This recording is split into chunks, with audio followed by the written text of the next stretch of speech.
Practical ಆಗಿ ಮಾಡಲಿಕ್ಕಾಗ್ತದೆ. ರಾಜ್ಯ ಸರ್ಕಾರದ ಅನುಷ್ಠಾನ ರೈತರುಗಳು ನಮ್ಮ ಅಭಿಪ್ರಾಯ. ಪ್ರಧಾನಮಂತ್ರಿಗಳು ಈ ದೇಶದ ಅರ್ಥವ್ಯವಸ್ಥೆ ಮುಖ್ಯಸ್ಥರು. ದೇಶದ ಅರ್ಥವ್ಯವಸ್ಥೆ ಹದಗೆಡುತ್ತೆ ಅಂತ ಹೇಳಿ ನಮ್ಮ LOP ನಾಯಕರಾದಂಥ ರಾಹುಲ್ ಗಾಂಧಿಯವರು 5-6 ತಿಂಗಳ ಹಿಂದೆ ಎಚ್ಚರಿಕೆಯನ್ನು ಕೊಟ್ಟಿದ್ದರು. ದೇಶದ ಅರ್ಥವ್ಯವಸ್ಥೆ ಮೇಲೆ ಅನಾನುಕೂಲವಾದಂಥ ಪರಿಣಾಮ ಬೀರುತ್ತೆ, ಈಗಲೇ ಸುಧಾರಿಸ್ಕೊಳ್ಳಿ, ಇನ್ನೂ ಟೈಮ್ ಇದೆ ಅಂತ ಹೇಳಿ ಯುದ್ಧ ಶುರು ಆಗೋಕ್ಕಿಂತ ಮುಂಚೆನೇ ಕರೆ ಕೊಟ್ಟಿದ್ದರು. ಆದರೆ ಅದಕ್ಕೆ ಯಾವುದೂ ಗಮನ ಕೊಡದ ಪಾಲಿಟಿಕ್ಸ್ನಲ್ಲಿ ಪ್ರಕರಣ. ಈಗ ನಮ್ಮ ದೇಶದ ಪ್ರಧಾನಮಂತ್ರಿಗೆ ಕರೆ ಕೊಟ್ಟಿದ್ದಾರೆ. ಎಸ್, ಅಫ್ಕೋರ್ಸ್ ಎಲ್ಲನೂ ಕೂಡ ನಮ್ಮ ಇತಿಮಿತಿಯಲ್ಲೇ ನಾವು ದೇಶಕ್ಕೋಸ್ಕರ ಇತಿಮಿತಿಯಲ್ಲೇ ಬಳಸೋಣ. ಬಟ್ ಇದಕ್ಕೆ ಕಾರಣೀಭೂತರು ಯಾರು, ಯಾಕೆ ಈ ಪರಿಸ್ಥಿತಿ ನಮ್ಮ ದೇಶಕ್ಕೆ ಬಂತು ಅನ್ನೋದು ಮೊದಲು ಚರ್ಚೆ ಆಗುತ್ತೆ. ಅವ್ರು ಕರೆ ಕೊಟ್ಟಿದ್ದಾರೆ, ಅವರು ಗಂಟೆ ಬಾರಿಸು ಅಂತಂದರೆ ನಮ್ಮ ದೇಶದಲ್ಲಿ ನಾವು ಗಂಟೆ ಬಾರಿಸ್ಬೇಕು, ಅವರು ಚಪ್ಪಾಳೆ ತಟ್ಟು ಅಂತಂದರೆ ನಾವು ಚಪ್ಪಾಳೆನ ತಟ್ಟಬೇಕು, ಅವರು ಪೆಟ್ರೋಲ್ ಡೀಸೆಲ್ ಜಾಸ್ತಿ ಬಳಸಬೇಡಿ ಅಂತ ಹೇಳ್ತಾ ಇದ್ದಾರೆ, ಅದನ್ನು ಕೇಳೋಣ, ಬಂಗಾರ ಖರೀದಿ ಮಾಡಬೇಡ ಅಂತ ಹೇಳ್ತಾರೆ, ಅದನ್ನು ಕೇಳೋಣ. ಬಟ್ ನಮಗೆ ಬರೀ ಹೇಳೋದಾಯಿತು, ನೀವು ಅದನ್ನು ಮಾಡಿ, ನೀವು ಇದನ್ನು ಮಾಡಬೇಡಿ ಅಂತ ಹೇಳೋದಾಯಿತು. ಬಟ್ ಇವ್ರು ಏನು ಮಾಡ್ತಾ ಇದ್ದಾರೆ, ಇವ್ರು ಏನು ಮುಂಜಾಗ್ರತೆ ಕ್ರಮವನ್ನು ತೆಗೆದುಕೊಂಡ್ರು, ಅದು ದೊಡ್ಡ ಪ್ರಶ್ನೆ. ಈಗ ಯಾಕೆ ರಷ್ಯಾದಿಂದ ಖರೀದಿ ಮಾಡಬೇಕು ಅಂದರೂ ನಾವು ಡೆವಲಪ್ಮೆಂಟ್ ಮತ್ತೆ ನೀವು ನೋಡಿದ್ದೀರಲ್ಲ ಮಾಧ್ಯಮದಲ್ಲೇ ನಮಗೆ ತೋರಿಸಿಲ್ಲ ಯಾವ ರೀತಿ ಟ್ರಂಪ್ ಅವರು US ಯಾವ ರೀತಿ ನಮ್ಮ ಪ್ರಧಾನಮಂತ್ರಿಗಳನ್ನ ಕಂಟ್ರೋಲ್ ಮಾಡ್ತಾ ಇದೆ ಅನ್ನೋದಿಲ್ಲ, ತಾವೇ ಮಾಧ್ಯಮದಲ್ಲೂ ತೋರಿಸಿದ್ದೀವಿ. ಈಗ ನಿಜಾಮ್ ಬಗ್ಗೆ ಸರ್ಕಾರ ತಿಳ್ಕೊಂಡಿರುವ ನಿಲುವು ಈ ರೀತಿ ಅದನ್ನು ವಿರೋಧಿಸ್ತಾ ಇದೆ ಮತ್ತು ಶಿಕ್ಷಣ ಕ್ಷೇತ್ರದ ಸಂಘರ್ಷಕ್ಕೆ ಕಾರಣ ಆಗ್ಬೋದು. ಯಾಕಂದರೆ ನಮಗೆ ಯಾಕೆ ಹೇಳ್ತಂತಂದ್ರೆ ಹುಡುಗಿಯಿಂದ ಆರಂಭ ಆಗಿಲ್ಲ ಅಷ್ಟೇ, ನಮಗೂ ಗೊತ್ತು ಏನು ಹೇಳಿದ್ದಾರೆ. ಬರೀ ಶಿಕ್ಷಣದಲ್ಲಿ ರಾಜಕಾರಣವನ್ನೇ ಯಾವತ್ತೂ ಮಾಡ್ತಾರೆ.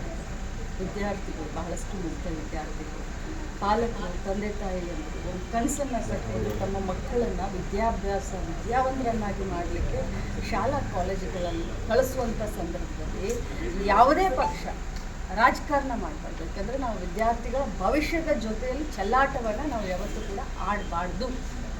ಅಂಥದ್ರಲ್ಲಿ ಈ ವಿಚಾರಗಳನ್ನು ನಾನು ಇದ್ರ ಬಗ್ಗೆ ಜಾಸ್ತಿ ಚರ್ಚೆ ಮಾಡದೆ ವಿದ್ಯಾರ್ಥಿಗಳಿಗೆ ಅನುಕೂಲ ಆಗುವಂಥ, ಕಲಿಯುವಂಥ ವಾತಾವರಣವನ್ನು ಸೃಷ್ಟಿ ಮಾಡೋಣ ಅಂತ ಇಷ್ಟು ಹೇಳಿದ್ದೇವೆ. ನಾನು ಅದ್ರ ಬಗ್ಗೆ ಏನೂ ಮಾತನಾಡೋದಿಲ್ಲ. ಅದು ಹಿಜಾಬ್ ಇರಲಿ ಅಥವಾ ಬೇರೆ ನಮ್ಮ ಹಿಂದೂಗಳದ್ದಿರಲಿ, ನಾನೇನು ಅದ್ರ ಬಗ್ಗೆ ಮಾತನಾಡೋದಿಲ್ಲ. ವಿದ್ಯಾರ್ಥಿಗಳು ಮತ್ತು ಶಿಕ್ಷಣ ಮತ್ತು ಅವರ ಭವಿಷ್ಯವನ್ನು ತಲೆಯಲ್ಲಿ ಇಟ್ಟುಕೊಂಡು ರಾಜಕಾರಣ ಮಾಡಲಿ ಅಂತ ಹೇಳಿದ್ದೆ.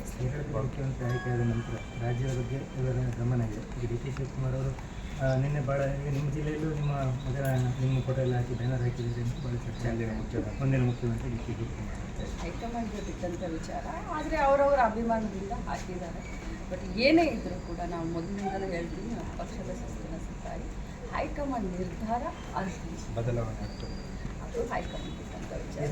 ಸಚಿವ ಸಂಪುಟದಲ್ಲಿ ಏನಾದರೂ ವಿಸ್ತರಣೆ ಅಥವಾ ರೀಶಫಲ್ ನೋಡಿ, ಸಚಿವ ಸಂಪುಟ ಇರಲಿ, ಸಚಿವ ಸಂಪುಟ ಪುನರ್ರಚನೆ ಇರಲಿ ಅಥವಾ ಮುಖ್ಯಮಂತ್ರಿ ಬದಲಾವಣೆ ಇರಲಿ, ಪ್ರತಿಯೊಂದು ಕೂಡ ಹೈಕಮಾಂಡ್ ಬಿಟ್ಟಂಥ ವಿಚಾರ. ನಿಮ್ಮ ಊರಿನಲ್ಲಿ ಹಾಕಿರೋ ಬ್ಯಾನರ್ ನಿಮ್ಮ ಫೋಟೋನಲ್ಲಿ ನಿಮ್ಮ ಕಾರ್ಯಕರ್ತರ ಅಭಿಮಾನದಿಂದ ಹಾಕಿದ್ದಾರೆ, ನೀವು ಹೇಳಿ ಹಾಕಿದ್ದೀರಾ, ಹೇಗೆ?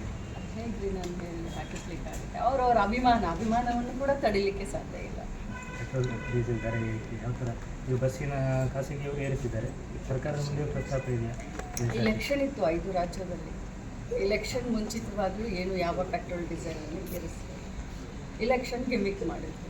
ಇಲೆಕ್ಷನ್ ಮುಗಿದ ತಕ್ಷಣ ನೀವು ಬಂಗಾರ ಖರೀದಿ ಮಾಡಬೇಡಿ, ನೀವು ಗಾಡಿಯಲ್ಲಿ ಓಡಬೇಡಿ ಅಂತ ಹೇಳಿ ದಿಢೀರಂತ 300 ರೂಪಾಯಿ ಏರಿಸಿದ್ರು. ಇದು ಜನ ಅರ್ಥ ಮಾಡ್ಕೊಳ್ಬೇಕು. ಎಷ್ಟು ದಿನ ಅಂತ ಜನ ತಮ್ಮನ್ನು ತಾವು ಮೋಸ ಮಾಡ್ಕೊಂಡು ಬದುಕ್ತಾರೆ ಅನ್ನೋದಂತೂ ನನಗೆ ತಿಳಿತಾ ಇಲ್ಲ. ಅವ್ರು ಯಾವುದನ್ನು ತೋರಿಸ್ಬೇಕಂತ ಇದ್ದರೆ ಅದನ್ನು ಜನ ನೋಡ್ತಾ ಇದ್ದಾರೆ. ಸೊ ಪೆಟ್ರೋಲ್ ಡೀಸೆಲ್ ಬೆಲೆ ಏರಿಸಲಿಕ್ಕೆ ಈ ಒಂದು ಕೇಂದ್ರ ಸರ್ಕಾರ ಏನಿದೆಯಲ್ಲ, ಕಳೆದ 12 ವರ್ಷದಿಂದ ಮನಮೋಹನ್ ಸಿಂಗ್ ಇದ್ದಂಥ ಸಂದರ್ಭದಲ್ಲಿ, UPA ಸರ್ಕಾರ ಇದ್ದಂಥ ಸಂದರ್ಭದಲ್ಲಿ ಕ್ರೂಡ್ ಆಯಿಲ್ ಬೆಲೆ ಎಷ್ಟಿತ್ತು, ನಾವು ಎಷ್ಟಕ್ಕೆ ಇಟ್ಟಿದ್ವಿ, ಇವರು ಬಹಳಷ್ಟು ಲಕ್ಕಿ ಇದ್ದಾರೆ. ಈ ಬಾರಿಯ NDA ಸರ್ಕಾರ 12 ವರ್ಷದಲ್ಲಿ ಇವ್ರಿಗೆ ಕ್ರೂಡ್ ಆಯಿಲ್ನ ಬೆಲೆ ಇವ್ರಿಗೇನು ಜಾಸ್ತಿ ಆಗಿಲ್ಲ, ಈಗಲೂ ಕೂಡ ಜಾಸ್ತಿ ಇದಾಗಿರಲ್ಲ. ಆದರೂ ಕೂಡ ಈ ರೀತಿ ಬೆಲೆಯನ್ನು ಏರಿಸಿ ಜನಸಾಮಾನ್ಯರಿಗೆ ಬರ ಹೇಳುವಂಥ ಕೆಲಸವನ್ನು ಮಾಡ್ತಾ ಇದ್ದಾರೆ. ಕಂಪ್ಲೀಟಾಗಿ ರಾಜಕಾರಣ. ಬಾಗಲಕೋಟೆದೊಂದು ಸುದ್ದಿ ನೋಡಿದ್ರೆ ಅಂಗನವಾಡಿ ಕಾರ್ಯಕರ್ತರ ಸಮಾವೇಶ ಖಂಡಿತವಾಗ್ಲೂ ಆ ರೀತಿ ಯಾರಾದರೂ ಅಂಗನವಾಡಿಯಿಂದ ಹಣವನ್ನು ಕಲೆಕ್ಟ್ ಮಾಡಿದ್ರೆ ಖಂಡಿತವಾಗ್ಲೂ ಅಂಥವ್ರ ಮೇಲೆ ಕೇಸ್ ಹಾಕ್ತೀವಿ. ಬಟ್ ಒಂದು ಮಾತನ್ನ ಹೇಳಲಿಕ್ಕೆ ಬಯಸ್ತಾರೆ, ಏನು ಬ್ಯಾನರ್ ಅಂತ ನನ್ನ ಫೋನಲ್ಲಿ ತಗೊಂಡಿದ್ದು ನಾನು ಮಾತಾಡೋಷ್ಟಿಗೆ ಬರ್ತಾಯಿತ್ತು. ಬ್ಯಾನರ್ಗೆ 1,000 ರೂಪಾಯಿ ಅಂತ ಹೇಳ್ತಾರೆ. ಖಂಡಿತವಾಗ್ಲೂ ನಾವು ಯಾವ ಅಂಗನವಾಡಿಯಿಂದಲೂ ಹಣ ನಾವು ತೆಗೆದುಕೊಂಡಿಲ್ಲ. ನಾವು ಇದನ್ನು ನಮ್ಮ ಅಡ್ಮಿನ್ ಕಾಸ್ಟ್ನಲ್ಲಿ ನಮ್ಮ ಹೆಡ್ ಆಫೀಸ್ನಿಂದ ನಾವು ಇದನ್ನು ಮ್ಯಾನೇಜ್ ಏನಾಗಿರ್ಬೋದು ಮೇಡಮ್, ಏನಾದ್ರು ತನಿಖೆ ಆಗುತ್ತೆ? ಖಂಡಿತವಾಗ್ಲೂ ಏನಾದರೂ ಈ ರೀತಿ ಆಗಿದೆ ಅಂತ ಯಾರಾದರೂ ಅದನ್ನು 1,000 ರೂಪಾಯಿ ಕಲೆಕ್ಟ್ ಮಾಡಿದರೆ, ಅದು ಯಾರೇ ಕಲೆಕ್ಟ್ ಮಾಡಿದ್ರು ಅವ್ರ ಮೇಲೆ ನಾವು ತನಿಖೆಯನ್ನು ಖಂಡಿತವಾಗ್ಲೂ ಮಾಡ್ತೀವಿ. ನಾನು ಕ್ಲಿಯರಾಗಿ ತಮ್ಮ ಮುಖಾಂತರ ಹೇಳಲಿಕ್ಕೆ ಬಯಸ್ತೇನೆ, ನಾವು ಹೆಡ್ ಆಫೀಸ್ನಿಂದ ನಮ್ಮ ಅಡ್ಮಿನ್ ಕಾಸ್ಟ್ನಿಂದ ನಾವು ಖರ್ಚು 3 ವರ್ಷ ಕಂಪ್ಲೀಟ್ ಸಾಧನಾ ಸಮಾವೇಶ ತುಮಕೂರಿನಲ್ಲಿ ಸಾಧನಾ ಸಮಾವೇಶನ ಮಾಡ್ತಾ ಇದ್ದೇವೆ. ಇಡೀ ವಿಶ್ವದಲ್ಲಿನೇ ಅತ್ಯಂತ ಯಶಸ್ವಿಯಾಗಿ ಜನಸಾಮಾನ್ಯರಿಗೆ ಗ್ಯಾರಂಟಿಯನ್ನು ಕೊಟ್ಟಂಥ ಸರ್ಕಾರ, ಜೊತೆಯಲ್ಲಿ ಅಭಿವೃದ್ಧಿ ಮಾಡಿದಂಥ ಸರ್ಕಾರ. ಸೊ ಇದನ್ನೆಲ್ಲ ನಾವು ಒಂದು ಸಾಧನಾ ಸಮಾವೇಶ ಅಂತ ಬರುವಂಥ 25ನೇ ತಾರೀಕು ಬುಧವಾರ ತುಮಕೂರಿನಲ್ಲಿ. ಮ್ಯಾಮ್, ಈಗ ಇಲ್ಲಿ ಉಡುಪಿ ಜಿಲ್ಲೆಯಲ್ಲಿ ಕೆಲವೊಂದು ವರ್ಗಾವಣೆ ವಿಚಾರವಾಗಿ ಒಂದು ಆಡಿಯೋ ಕಾಂಗ್ರೆಸ್ ಯುವ ಮುಖಂಡರಿಂದ ಹರಿದಾಡಿದೆ. ಅಂದರೆ ವರ್ಗಾವಣೆ ನಾನು ಇದು ಮಾಡ್ತಾ ಇದ್ದೇನೆ, ಲಕ್ಷ್ಮೀ ಹೆಬ್ಬಾಳ್ಕರ್ ಮೂಲಕ ಅಧಿಕಾರಿಗಳನ್ನು ವರ್ಗಾವಣೆ ಮಾಡ್ತಿದ್ದೇನೆ ಅಂತ ಹೇಳಿಕೆ ಕೊಟ್ಟಿದ್ದಾರೆ. ಅದ್ರ ಬಗ್ಗೆ ಏನು ಹೇಳ್ತೀರಿ ಮೇಡಮ್? ನನಗೆ ಅದ್ರ ಬಗ್ಗೆ ಗಮನಕ್ಕೆ ಇಲ್ಲ. ತಾವು ದಯಮಾಡಿ ನನಗೆ ಅದನ್ನು ಈಗ ಹೇಳಿದ್ದೀರಾ, ಅದು ಯಾರು ಮಾತಾಡಿದ್ದಾರೆ, ಯಾರು ಮಾಡಿದ್ದಾರೆ ಅದನ್ನು ತಿಳ್ಕೊಂಡು ನಾನು ನಿಮ್ಮ ಎದುರುಗಡೆ. ಇನ್ನೊಂದು ಮೇಡಮ್, ಈ ಅಕ್ರಮ ಗಣಿಗಾರಿಕೆ ಇರ್ಬೋದು, ಇನ್ನೊಂದು ವಿಚಾರದ ಬಗ್ಗೆ ಮಾಧ್ಯಮದವರು ವರದಿ ಮಾಡಿದಾಗ ಆಲ್ರೆಡಿ ಅದು ಕೇಸ್ ಇರ್ತದೆ, ಅಥವಾ ಲೋಕಾಯುಕ್ತ ತನಿಖೆಯಲ್ಲಿರುವ ಬಗ್ಗೆ ಕೇಸ್ ಇರುವಾಗಲೇ ನಾವು ಅದ್ರ ಬಗ್ಗೆ ನ್ಯೂಸ್ ಮಾಡಿದರೆ ಪೊಲೀಸರಿಗೆ ಹೇಳಿ ಅರೆಸ್ಟ್ ಮಾಡುವಂಥ ಕೆಲಸ ಮಾಡ್ತಾ ಇದ್ದಾರೆ ಅನ್ನೋಂಥ ಮಾತು ಕೂಡ ಕೇಳಿ ಬರ್ತಾ ಇದೆ. ಈಗ ನಡೆದಿದೆ ಕೂಡ. ನಾನು ವಾರದಲ್ಲಿ ಒಂದು 3-4 ಬಾರಿ ನಮ್ಮ SP ಅವರಾಗಲಿ, CO ಆಗಲಿ, DC ಆಗಲಿ, ಪ್ರಮುಖ ಒಂದು ಅಡ್ಮಿನ್ ಜಾಗದಲ್ಲಿ ಕೂತವ್ರ ಜೊತೆ ನಾನು ಚರ್ಚೆ ಮಾಡ್ತೀನಿ. ಯಾಕಂದರೆ ಪದೇ ನಾನು ಕೂಡ ಬರಲಿಕ್ಕೆ ಆಗೋದಿಲ್ಲ ಅನ್ನೋಂಥ ಇದರಲ್ಲಿ ಏನು ಆಗು ಹೋಗೋದ್ರ ಬಗ್ಗೆ ವಿಚಾರವನ್ನು ವಿನಿಮಯ ಮಾಡ್ಕೊಳ್ತಾ ಇದ್ದೀವಿ. ಬಟ್ ನನ್ನ ಪ್ರಕಾರ ನೀವು ಮುಂಚೆಗೆ ಈಗಿನಕ್ಕೆ ಕಂಪೇರ್ ಮಾಡಿದ್ರೆ ಲಾ ಆ್ಯಂಡ್ ಆರ್ಡರ್ ಆಗಲಿ, ಅಥವಾ ಇಲ್ಲಿಗಲ್ ಮೈನಿಂಗ್ ಆಗಲಿ, ಇಲ್ಲಿಗಲ್ ಮರಳು ದಂಧೆ ಆಗಲಿ, ಎಷ್ಟೊಂದು ಕಡಿವಾಣವನ್ನು ನಾವು ಹಾಕಿದ್ದೀವಿ ಅನ್ನೋದು ಬಂದರೆ ಗೊತ್ತಿದೆ. ಪ್ರಾಮಾಣಿಕವಾದಂಥ ಪ್ರಯತ್ನ ಮಾಡ್ತಾಯಿದ್ದೀವಿ. ನಾನಂತೂ ಇದನ್ನು ನಮ್ಮ ಮೈನ್ಸ್ ಜಿಯಾಲಜಿ ಡಿಪಾರ್ಟ್ಮೆಂಟ್ ಹೆಡ್ ಆಗಿರ್ಬೋದು, DC ಅವರಾಗಿರ್ಬೋದು, SP ಅವರಾಗಿರ್ಬೋದು, ಅವರಿಗೆ ನಾವು ಫ್ರೀ ಹ್ಯಾಂಡ್ ಕೊಡ್ತೀವಿ. ಏನು ಯಾರು ಇಲ್ಲೀಗಲ್ ಆಗಿ ಮಾಡ್ತಾರೋ ಅದು ನಿರ್ದಾಕ್ಷಿಣ್ಯವಾಗಿ, ಅದು ಯಾರೇ ಇರಲಿ ಅದಷ್ಟೇ ಹೋಗೋದು. ನೀವು ಕಾನೂನು ರೀತಿಯಿಂದ ಕ್ರಮ ತೆಗೆದುಕೊಳ್ಳಿ ಅಂತ. ಅಲ್ಲ, ವರದಿ ಮಾಡ್ಬೋದಾ ಅಂತ ನಾವು ವರದಿ ಮಾಡ್ಬೋದಾ? ಅಕ್ರಮದ ಬಗ್ಗೆ ನಾವು ವರದಿ ಮಾಡ್ಬೋದಾ ನಿರ್ಭೀತರಾಗಿ ಪತ್ರಕರ್ತರು? ಯಾಕಂದರೆ ಪೊಲೀಸರ ಮೂಲಕ ಯಾರು ಪತ್ರಕರ್ತರನ್ನ ವರದಿ ಮಾಡೋದ್ರಿಂದ ತಡೆಯೋರು ಯಾರು? ಈಗ ಆಲ್ರೆಡಿ ಆಗಿದೆ ಸರ್, ಕೇಸ್ ಆಗಿದೆ. ಲೋಕಾಯುಕ್ತ ತನಿಖೆಯಲ್ಲಿರೋ ಪ್ರಕರಣದ ಬಗ್ಗೆ ನ್ಯೂಸ್ ಮಾಡಿದಾಗ ಕೇಸ್ ಕೂಡ ಆಗಿದೆ. ತನಿಖೆ ನಡೀತಾ ಇರೋದ್ರ ಬಗ್ಗೆ ಒತ್ತಡ ಹಾಕ್ತಿದ್ದಾರೆ ತಾವು ಇದನ್ನು ಮಾಡಿ. ಯಾಕಂದರೆ ತನಿಖೆ ಹಂತದಲ್ಲಿ ಆ ರೀತಿ ಮಾಡಿದರೆ ತನಿಖೆ ಹಂತಗಳು ಬೇರೆ ರೀತಿ ಸಾಧ್ಯ ಆಗಬಹುದು ಅನ್ನುವಂಥ ಒಂದು ಕಳಕಳಿ ಅಷ್ಟೇ.